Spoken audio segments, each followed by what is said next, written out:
Capítulo 17. O buquê especial.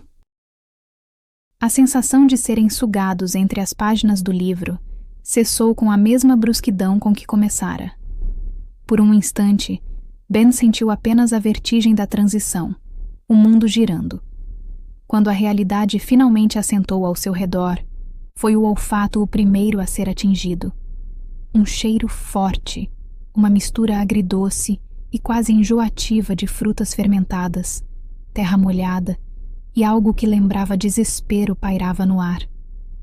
Piscando para se ajustar à luz mais fraca e acinzentada, Ben e Levi se viram em uma viela estreita e empoeirada, diante da pequena e decrépita vinícola que Meir adquirira. Uma semana se passou desde que Meir comprou a vinícola.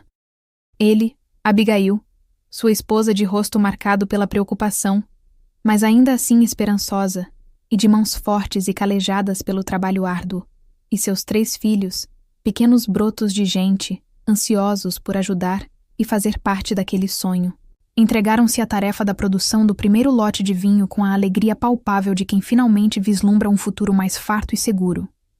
Então, pontualmente como um relógio quebrado que acerta a hora 2 vezes ao dia, Doeg cumpriu sua parte enviando Hersh. Hersh surgiu à porta da pequena vinícola não como um especialista ansioso para trabalhar, mas como uma brisa morna e preguiçosa num dia já sonolento. Sua aparência era de uma tranquilidade quase bovina, e o sorriso fácil que lhe curvava os lábios carnudos parecia menos um sinal de benevolência e mais um hábito indolente, uma máscara de simpatia usada para evitar esforço. Seu rosto redondo e bochechudo, que poderia parecer convidativo à primeira vista, era um mapa de rugas suaves formadas mais por bocejos do que por sorrisos genuínos. Seus olhos, no entanto, contradiziam a aparência bonachona. Eram fendas estreitas e astutas, onde um brilho constante de desdém e cálculo espreitava por baixo da máscara de camaradagem forçada. Seu corpo era robusto, sim, mas seu andar era lento, arrastado, quase um insulto à urgência do trabalho na vinha, denunciando uma aversão profunda e inata a qualquer tipo de esforço físico ou mental. Apesar da postura de falsa camaradagem que adotava com Meir e sua família, havia um vazio incômodo em seus gestos, uma aura de indiferença, de quem só se importava realmente com o próprio conforto e bem-estar. Usava o sorriso maroto e a conversa mole como ferramentas para manipular os outros a fazerem o trabalho por ele, sem jamais se preocupar com as consequências de seus atos ou de sua negligência. Hersh vivia para si mesmo, alheio a qualquer noção de justiça, empatia ou responsabilidade. Seu sorriso era apenas a fachada fina e rachada escondendo um desprezo profundo por tudo e por todos que não servissem aos seus interesses imediatos. Esse aí não engana ninguém, pensou Ben, observando Hersh se escorar numa parede enquanto a família de Meir trabalhava. Quer dizer, engana o pobre do Meir, que parece acreditar em Papai Noel. Embora o valor justo e suado de um dia inteiro de trabalho naquelas terras fosse de 1 denário, Hersh, como descobriu mais tarde através dos pensamentos de Levi, recebia apenas metade dessa quantia de Doeg. A razão era tão simples quanto brutal. Hersh não era um especialista, nem mesmo um trabalhador. Era apenas um peão, um enfeite dispensável no esquema intrincado de Doeg, contratado apenas para preencher uma lacuna conveniente na história contada a Meir, e de preferência, sem exercer nenhuma atividade real que pudesse atrapalhar o plano.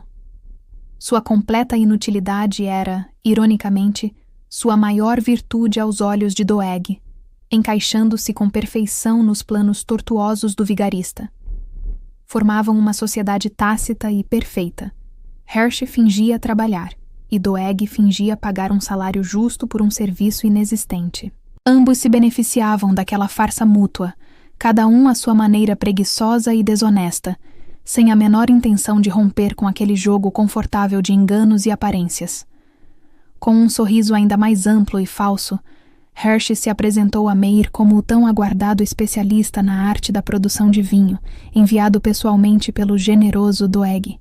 Contudo, Hersh, longe de possuir qualquer conhecimento genuíno sobre uvas ou fermentação, a não ser o de beber o produto final, carregava consigo apenas uma ordem muito concisa e direta de seu verdadeiro mestre, Doeg. Resolva qualquer problema que aparecer por lá, Hersh. Mantenha a família calma e ocupada. E por tudo o que é mais rentável neste mundo, não me traga problemas. Faça o que for preciso, mas não me amole. Sim, senhor. Pode deixar comigo, patrão. Entendi tudinho. He. Hersh respondera no dia anterior, com uma piscadela conspiratória e um riso baixo e satisfeito, claramente regozijando-se com a oportunidade de representar um papel que não lhe exigiria esforço algum e ainda lhe renderia algumas moedas. Uma onda de animação e trabalho árduo varreu a pequena propriedade de Meir. Enquanto seus filhos, com as pernas já tingidas de um roxo escuro e brilhante, pisavam as uvas com entusiasmo num pequeno lagar de pedra improvisado, seus pés descalços parecendo dançar num rio de tinta púrpura, Meir e Abigail, suando sob o sol, enchiam os odres com o mosto novo, o líquido escuro escorrendo com a promessa doce de fartura futura. Seus rostos estavam iluminados por uma esperança ainda frágil, mas teimosa como as ervas daninhas que cresciam entre as videiras. Hersh, por sua vez, desfrutava de um trabalho surpreendentemente tranquilo e agradável. Supervisionava tudo de uma sombra providencial, com um aceno de cabeça ocasional, um bocejo disfarçado e um sorriso complacente no rosto redondo. Em sua mente indolente e vazia, Hersh inventava na hora conceitos vagos e pomposos para orientar a produção do vinho, apesar de sua ignorância abissal e completa sobre o assunto. Falava com uma confiança inabalável, como se cada palavra sua fosse um dogma científico inquestionável, proferindo orientações ocas e sem sentido, construídas sobre um castelo de areia de sua própria e fértil imaginação preguiçosa. Meir, em sua boa-fé quase comovente e em seu desejo desesperado de sucesso, acreditava em cada sílaba de Hersh sem a menor reserva, aceitando-o como o grande especialista que o amigo, Doeg, havia prometido. E assim, num curioso e perigoso pacto de ignorância voluntária e confiança cega, todos naquela pequena vinha pareciam se entender perfeitamente, sem questionar o absurdo das palavras vazias que Hersh proferia com tanta e tão falsa convicção. A produção, apesar das instruções bizarras de Hersh, ou talvez por causa delas, já que ele não atrapalhava, seguia um ritmo constante, dando a todos a falsa e perigosa impressão de progresso e sucesso iminente. Até que a observação perspicaz e prática de Abigail lançou a primeira sombra real de dúvida sobre toda a empreitada. Enquanto separava os odres cheios, alinhando-os com cuidado num canto mais fresco do depósito para iniciarem a fermentação, seus dedos experientes notaram a disparidade gritante que Meir, em sua euforia, havia ignorado. Os odres novos e lustrosos, que haviam estado convenientemente no topo da pilha mostrada por Doeg, estavam quase no fim, e sob eles, agora visível, havia um amontoado considerável de recipientes de couro velhos, ressecados, com costuras grosseiras de remendos antigos e uma rigidez preocupante que denunciava o ressecamento causado por fermentações anteriores.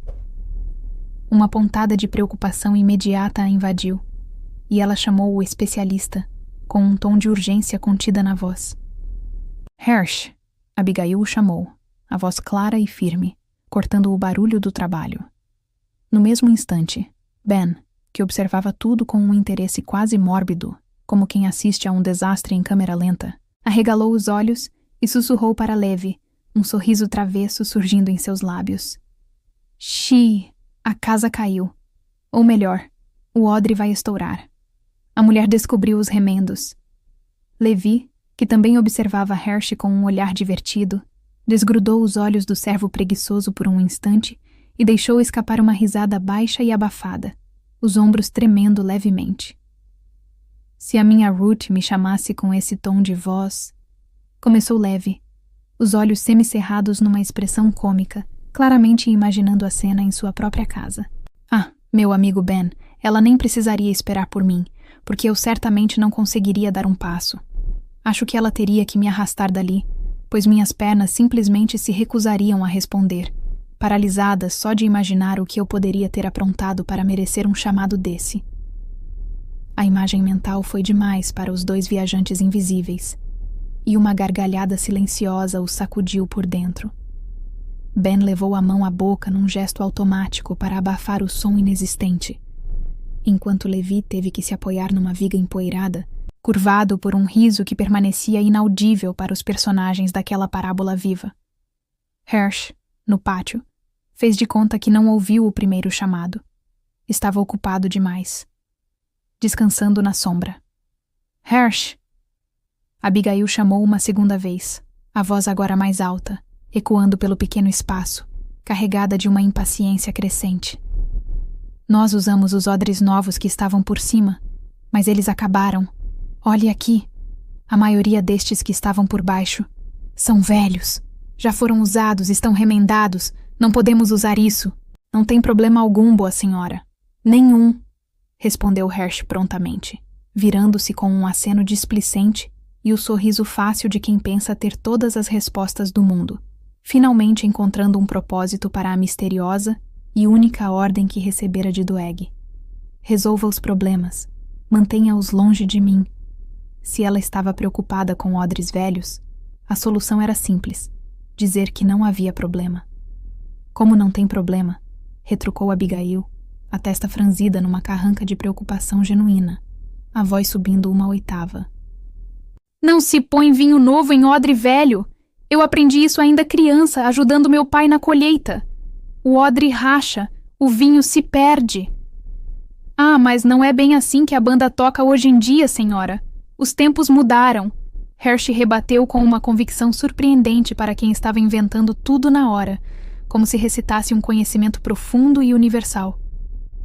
Não se pode colocar vinho novo em odres muito velhos, claro, aqueles que já serviram incontáveis vezes e estão podres, mas odres que tiveram apenas uma única utilização anterior podem ser reutilizados, sim, sem problema nenhum. Na verdade, ele acrescentou, com um ar de sapiência forjada que chegava a ser cômico, a fermentação até se torna mais rica, mais complexa. Os melhores vinhos do reino, acredite em mim, são feitos justamente na segunda ou até terceira utilização do odre. Fica com um buquê especial. Uma mentira deslavada, absurda, escorregou por seus lábios, sem o menor traço de hesitação ou vergonha. Ele não tinha a mais vaga ideia do que era fermentação ou buquê. Conhecia os odres apenas como recipientes, de onde, vez ou outra, conseguia furtar alguns goles de vinho escondido, sem nunca se importar com seu propósito original ou sua vida útil. Quantas vezes um odre pode ser usado, então? Perguntou Abigail, a desconfiança agora estampada em seus olhos, que analisavam o servo preguiçoso com uma cautela instintiva, como quem fareja algo de muito errado no ar. Ah, esse olhar! O mesmo olhar da Ruth quando eu esqueço de consertar a goteira. Me dá até calafrios, murmurou Levi para Ben, endireitando-se com um tremor quase imperceptível, observando a expressão tensa no rosto de Abigail. Ben engoliu seco, desviando o olhar da cena que prometia um desastre iminente. Esse Hersh é um ator nato, comentou Ben. É um mistério como ainda não virou um daqueles atores de peças teatrais que se apresentam diante dos reis. Talvez porque, nesses dias, os atores fossem vistos com desconfiança e associados à classe baixa e a uma moralidade duvidosa. Um estereótipo que, ironicamente, parecia servir em Hersh como uma luva feita sob medida, explicou Levi. Ah, umas 3 vezes.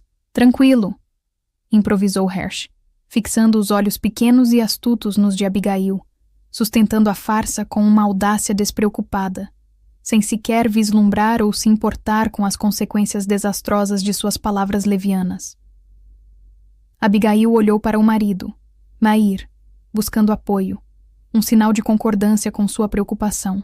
Mas Meir, ainda enfeitiçado pela promessa de riqueza fácil e pelo status de fornecedor real, estava completamente cego para os sinais óbvios de alerta. Meu bem, acalme-se. Hersh é um trabalhador experiente, enviado pelo próprio Doeg. Se ele diz que os odres estão bons e podem ser usados mais vezes, é porque estão. Vamos continuar nosso trabalho, que o tempo urge. E assim, sob a orientação inepta de Hersh e a confiança cega de Meir, Cerca de 95% da primeira e tão sonhada produção de vinho novo da família foi cuidadosamente armazenada nos odres velhos, remendados e ressecados. Meir acomodou os odres cheios num canto escuro e fresco do depósito, seguindo as instruções vagas de Hersh sobre temperatura e umidade, sem fazer a menor ideia da bomba relógio que acabara de montar. Terminado o árduo trabalho de supervisão, Hersh deixou a vinícola com um sorriso satisfeito, retornando para seu verdadeiro patrão, Doeg.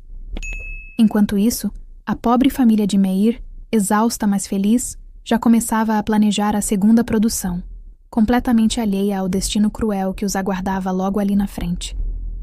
O ar no vinhedo pareceu estremecer, e quase instantaneamente, as imagens de Meir e sua família em sua labuta febril começaram a se borrar, perdendo a nitidez. Ben sentiu o chão sumir sob seus pés, e a familiar força invisível do livro os puxou mais uma vez, arrancando-os daquela cena para o desconhecido.